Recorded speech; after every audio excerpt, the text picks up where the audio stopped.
Hey guys, in this video, we are going to show you how to change your username on TikTok. If you want to change your username on TikTok, here is how you can do it step by step. First, open the TikTok app on your phone. Make sure you are logged into your account. If you do not have one yet, it only takes a minute to sign up and create a new account so you can start customizing your profile. Once you are in, look at the bottom of your screen and tap on the profile icon in the bottom right corner. This will take you straight to your profile page, where all your videos, followers, and account details are shown. At the top of this page, right next to your profile name, you will see the Edit Profile option. After that, tap on it. Here, you will find all the key information about your account, including your name, username, and bio.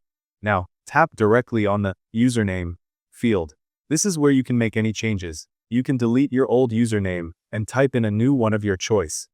Keep in mind that your username has to be unique, so if TikTok tells you the one you typed is already taken, you may need to add numbers, symbols, or adjust it slightly until it is available.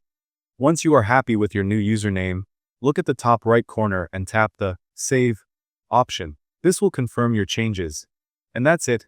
Your TikTok username is now updated. Just remember that TikTok usually only allows you to change your username once every 30 days, so choose carefully before saving. With these simple steps, you can refresh your TikTok identity anytime. Thank you guys so much for watching. I hope you got some value. See you in the next one.